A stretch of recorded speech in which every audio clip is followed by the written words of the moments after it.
Good morning, Unit 6. My name is Tom Bonce. I'm a professor of education at Kansas State University, and I've been hanging out in the We the People program for 30 years. I suggest that you do this year and then probably do something else with the rest of your life. But maybe you too can hang out for 30 years. And my colleagues are. Hello, team. Looking forward to working with you. My name is Sean Arthurs. I'm a teacher and lawyer, and I currently work as a global training director. My name is Luana Davis. I am a law professor in Birmingham, Alabama, at a law school at Sanford University. And we would ask that you introduce yourselves to us. Hello, we are Unit 6. I'm Caden Dalby. I'm Aiden Bienvenu. I'm Alvin Viridonis. I'm Jacqueline Vincent. I'm Haley Hoyle, and we are all freshmen at North Smithfield High School, and we are accompanied by our teacher, Mrs. O'Brien. Mrs. O'Brien, thanks so much for bringing your students to these hearings this morning. We're going to have a great session here, and we're going to talk about some interesting ideas. Most importantly, we're going to focus on your interesting ideas. Okay, so here are the questions that are kind of guide our discussion today. Thomas Hobbes noted that life in a state of nature is solitary, poor, nasty, brutish, and short. How has the human condition changed over time, and how is that change reflected in our expectations of government? Should the principles of natural rights or classical republicanism guide policy changes designed to improve the condition of all people? What are the most pressing domestic and global challenges facing Americans today and in the future? What policies can you suggest to address them? And my dog wants to answer first, but I'll let you all answer. In Leviathan, Thomas Hobbes declared that the natural human condition is, quote, solitary, poor, nasty, brutish, and short, end quote. The human condition has greatly improved over time. In the US in 1787, life expectancy was about 38, but now it is 79. Conditions have improved medically, which also could be a great factor. Advances in medicine have led to treatments and vaccines for diseases that once led to death. Increased government involvement has also contributed to improvements. For example, the FDA ensures that the medicines and foods that we consume are safe. Working conditions have also greatly improved. There used to be no minimum wage, dangerous working conditions, cruel child labor, and immense work hours, which are all greatly improved with the Fair Labor Standards Act of 1938. People now expect that the government will help everyone and ensure that they have a good, safe life. Over time, the cruel life and nature that Hobbes described has become no longer true. Natural rights philosophy and classical republicanism greatly influenced the founders in the creation of the Constitution. The influence of John Locke, a natural rights philosopher, is seen in the Declaration of Independence, where it states that people are created equal, guaranteed, quote, unalienable rights, that among these are life, liberty, and the pursuit of happiness, end quote. This was evident in the ratification of the Bill of Rights in 1791. The principles of natural rights philosophy should guide future policy changes to improve the condition of all people. The 15th and 19th Amendments created great equality by giving African Americans and women the right to vote. Another key value of natural right is consent of the governed. This allows the citizens to have a voice in their government. The people should be able to influence the policy being made to improve everyone. Although classical republicanism has great values, it should only be used in certain situations like in times of crisis. Individual rights could be diminished during these times. However, some values cannot be incorporated, such as small uniform communities. This would be unreasonable in a large and diverse nation. America has many different ethnicities, religious beliefs, economic levels, etc. This makes it difficult to create a common good in certain situations. Sometimes individual rights can even help to achieve the common good. There are many threats that face the U.S. domestically and internationally.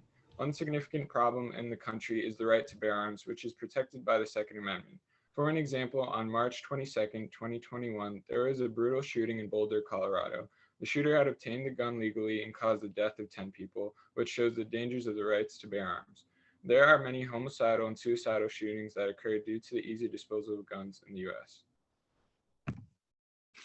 There should be more extensive background checks for the purchase of guns to help reduce the risk of violence.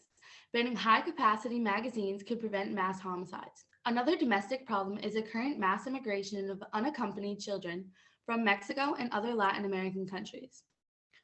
As of March 21st, there are about 15,000 unaccompanied migrant children in custody. This creates challenges for many people since children must be detained and sheltered. To stop this from happening, President Biden could tighten the migrant restrictions so not as many people are entering the country. Not only are there domestic threats, there are international threats too. One international threat is climate change, which the US must work with other countries to solve.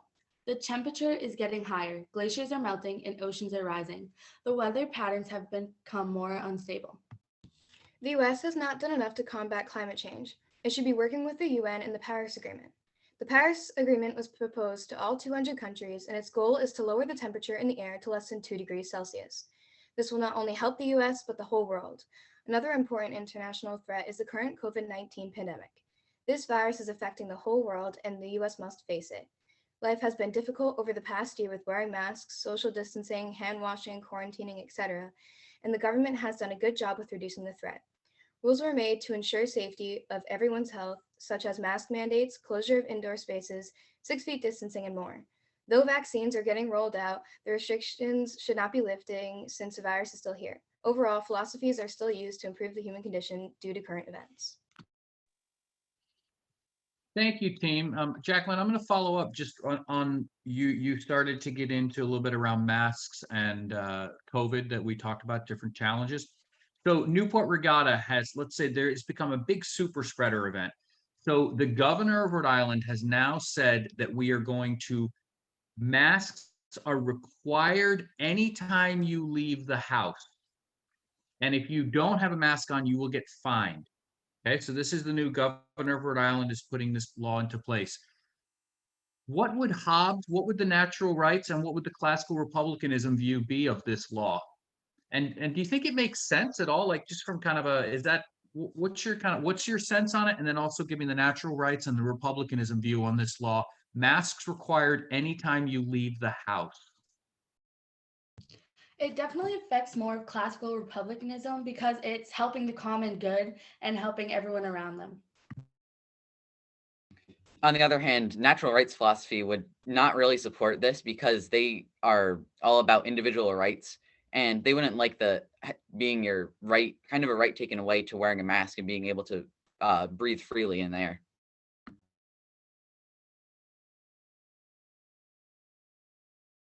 Yeah, I definitely agree with Caden, especially when you said that natural rights wouldn't really go along with this because as it states, as Locke had stated, everybody has a right to life, liberty, and happiness, and to making people have to wear masks, that might be violating their own right to happiness. On the other hand, for the common good, it would be providing safety for everyone, but going back to natural rights, it's almost like forcing them to go against maybe their own beliefs, so it's not really good for that reason.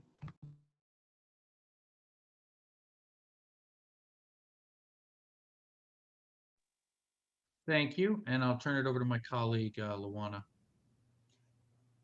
Going to some of the United States' global challenges, in China, there right now, obviously, is the controversy about the Uyghur people, the ethnic minority in China that is connected to the ethnic people of Turkey, and that China is placing what we would consider to be fairly restricted a life on that ethnic minority in China. If the United States government right now decided we are no longer going to do trade business with China until it addresses its treatment of its ethnic minority, what would your view be about the wisdom of the government doing that, given the trade effect that we would have in the United States? Because as most of us know, most of the things that we own are coming from China. So, and this obviously goes to the global challenge that the United States faces in deciding what to do when a country violates human rights norms. So that's the question. Should the United States respond to that? What response should it give? Though their views are very different from the views of Americans, I see that they're such a strong trade partner that we need that helps everybody's lives. So I don't think we should roll back our trade alliances with them, but we should maybe try to address them or confront them about how they're treating other citizens. I see where you're coming from, but I disagree because I feel like there is more trade partners that we have and we can profit from them as well. Although I see what you're saying, I have to say it would be a big loss to stop our trade with China. And although what they're doing isn't what we agree with, we may be able to put that difference aside and stay with our trade and maybe try to talk to them about what they're doing and how we might want to change that.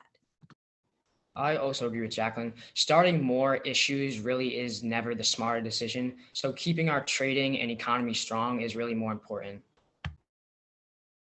I also agree with Aiden. I feel like diminishing that trade system with China would really affect us, especially in terms of antibiotics. I know China supplies us with a lot of medicine, and I also feel like we have to take into account how our own citizens would feel in this situation.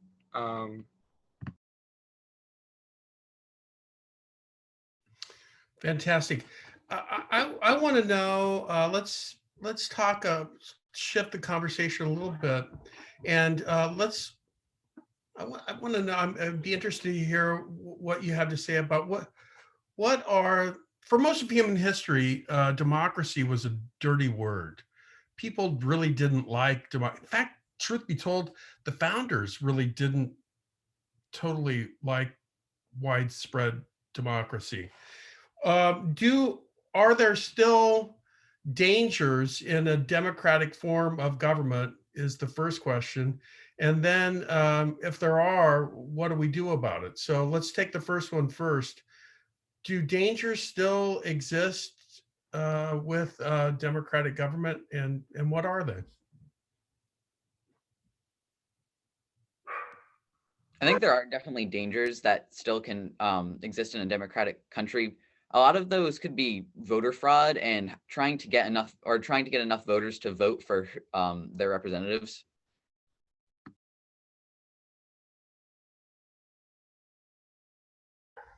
Do democracies ever make mistakes?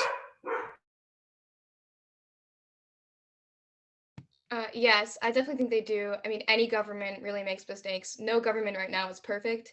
So I wouldn't expect a democracy to be exactly perfect and work exactly the way they think and work exactly the way their citizens want them to work. Can you think of any big mistakes that any government in the United States has ever made?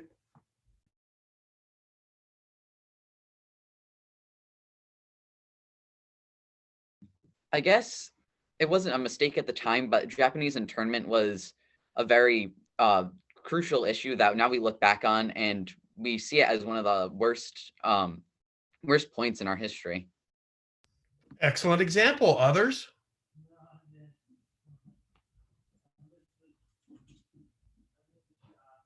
Thank you, Mr. Arthurs. I'm confused. Racism is now labeled a public health crisis, right? We talk about, has the human condition changed? How has this changed? Do you agree, disagree? How would we, and are there any implications of rights in here? Does this connect to our discussion of rights? It definitely does. With George Floyd going around as his murderer just get charged with 3 degrees, I think it's definitely still a problem. And it was shown with Black Lives Matter as well in all the protests. And people are now realizing that and want to fight for their rights so everyone is equal.